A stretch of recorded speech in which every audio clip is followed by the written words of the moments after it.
Grâce à une gouvernance basée sur le partage et la légitimité, Peccioli fait preuve d'innovation.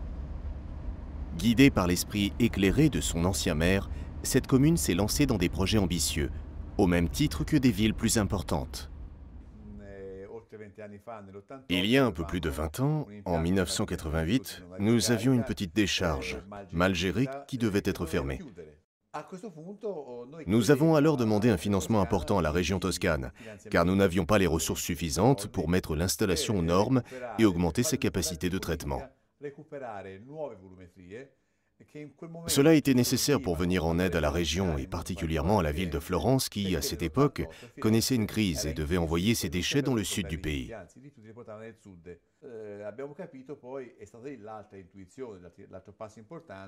Nous avons compris que notre projet était correct, mais que la taille de notre installation ne permettait pas une production industrielle de biogaz. Dans un deuxième temps, nous avons contracté un nouvel emprunt pour augmenter notre volumétrie de 2 millions de mètres cubes, ce qui nous a permis de traiter plus de déchets et ainsi d'augmenter la quantité de biogaz de façon durable. Cela justifiait un nouvel investissement pour installer un générateur et produire de l'électricité. Plusieurs agrandissements successifs ont permis d'augmenter la quantité d'énergie produite et de réaliser ainsi d'énormes bénéfices. La commune décide de créer la Belvédère SPA, une société par action dont le capital principalement détenu par la commune a été ouvert aux habitants de Peccioli et des communes voisines. La commune détient 64% des parts, ce qui lui assure de percevoir d'importants dividendes. Nous avons compris dès le départ que pour faire ce type d'activité, il nous fallait le contrôle réel de la société, avoir une démarche environnementale et enfin que ce soit profitable pour la population. Comment est née la société Belvédère? Elle a été créée dans le but de conserver cette richesse sur notre territoire. Nous avons toutes les compétences ici et nous n'avons pas besoin de personne de l'extérieur pour nous conseiller ou nous dire ce que nous devons faire. C'est une utilisation intelligente de l'espace qui offre à tous la possibilité de s'enrichir grâce au biogaz facturé et qui apporte d'importantes ressources à la commune.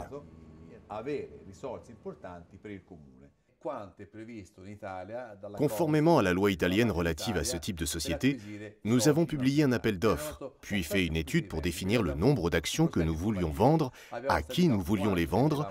Nous avons établi le périmètre géographique dans lequel nous voulions que ces actions soient émises. Et enfin, nous avons limité le nombre d'actions par personne. Nous avons choisi de nous adresser uniquement aux personnes physiques et non pas morales, à la population plutôt qu'aux entreprises. Nous voulons que ce soit une opération populaire, un partage des bénéfices au profit de tous les habitants. Installation photovoltaïque, pépinière d'entreprise, réaménagement de la ville, la création de la société Belvédère SPA a permis à la commune de Peccioli d'investir sur de nombreux projets d'intérêt général et d'en faire bénéficier ses habitants. Les gens qui participent activement à la société investissent de l'argent et en contrepartie, la société doit garantir une bonne gestion environnementale, économique et être rentable. Au départ, nous avons eu beaucoup de difficultés parce que les politiques ne croyaient pas à cette opération. Aujourd'hui, nous continuons notre activité et nous traitons les déchets de Florence, de Prato et d'une partie de Pise. Notre décharge absorbe environ un quart des déchets de la Toscane. C'est une décharge importante qui va fonctionner encore longtemps. Nous avons obtenu récemment une autorisation pour augmenter encore notre volumétrie de 4 millions de mètres cubes, ce qui devrait nous assurer encore 25 ans d'activité.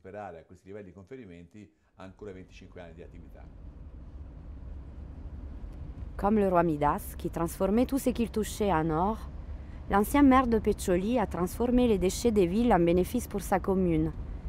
Il faut souhaiter à la population que leur société résistera aux aléas et aux éventuels changements politiques. D'ailleurs, j'aurais bien aimé avoir l'avis de la population, mais aucun actionnaire n'a souhaité s'exposer. Cette expérience nous éclaire sur le cadre nécessaire à l'engagement de communes rurales dans une relation plus équilibrée avec les villes, notamment en matière de projets mobilisant des ressources naturelles et nécessitant des équipements et de grands espaces.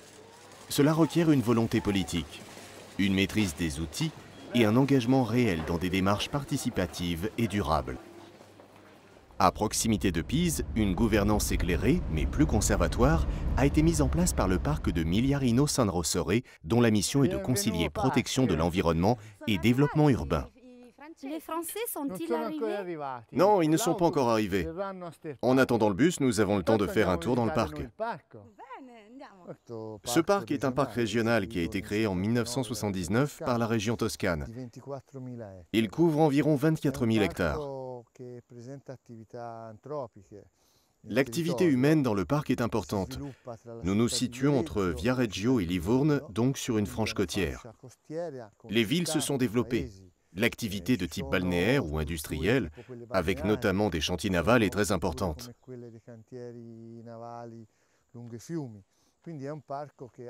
Le parc a dû tenir compte de cette situation pour mener à bien sa mission de protection de l'environnement, tout en préservant au sein du parc une activité économique adaptée, en raison de la présence d'un patrimoine remarquable. Surtout ici, près de Pise, dans la zone de San Rossore.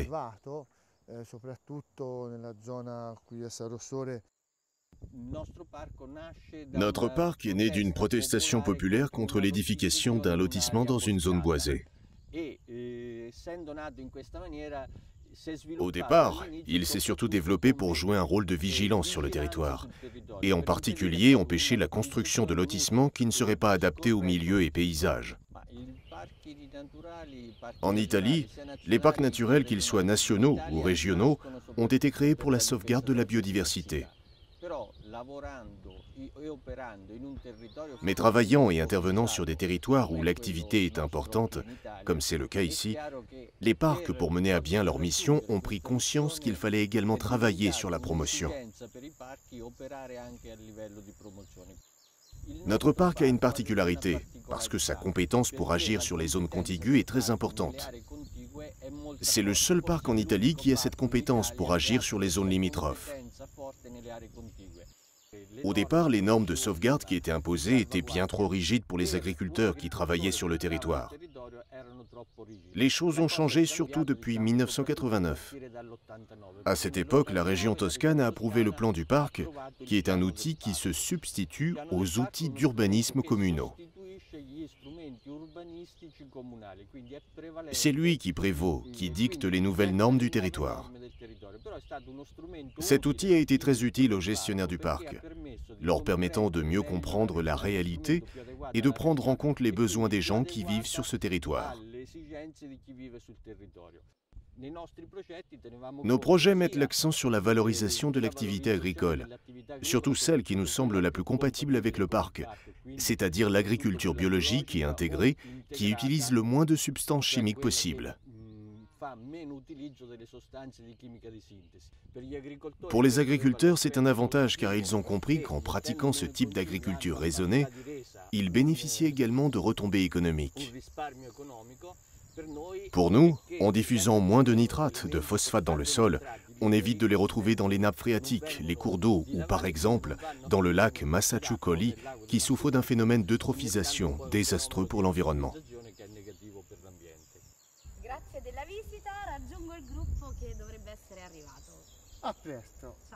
La gouvernance et les pratiques de développement durable peuvent aussi se gérer à la dimension d'un territoire de projet comme un parc.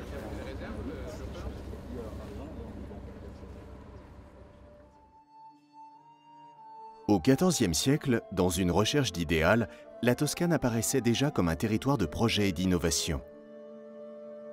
Aujourd'hui, dans le cadre de la décentralisation, des collectivités locales, mais aussi des acteurs privés toscans, démontrent l'intérêt à conjuguer pratiques de gestion de l'espace, de préservation de l'environnement et en matière de paysage, avec des préoccupations socio-économiques et culturelles. S'appuyant sur la plus-value des démarches participatives avec les habitants, y compris en matière de planification spatiale, les expériences observées cherchent à répondre aux aspirations de chacun. Dans un souci de complémentarité entre espace urbain en plein essor et monde rural en profonde mutation, elles sont toujours facteurs d'innovation. Le devenir de ces espaces ruraux passe par une ouverture sur l'extérieur et la capacité à conserver leur vocation de production, d'entretien des patrimoines et d'espaces de vie sociale. L'agriculture multifonctionnelle en est un des meilleurs exemples. L'agriculture doit faire face à des choix cruciaux pour elle et pour l'avenir des territoires.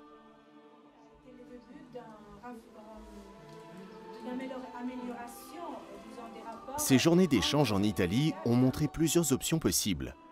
Valoriser ses savoir-faire, ses ressources locales et jouer un rôle d'entretien du territoire, ou rompre avec le métier traditionnel en s'orientant vers de nouveaux secteurs à la croisée de l'activité industrielle et agricole.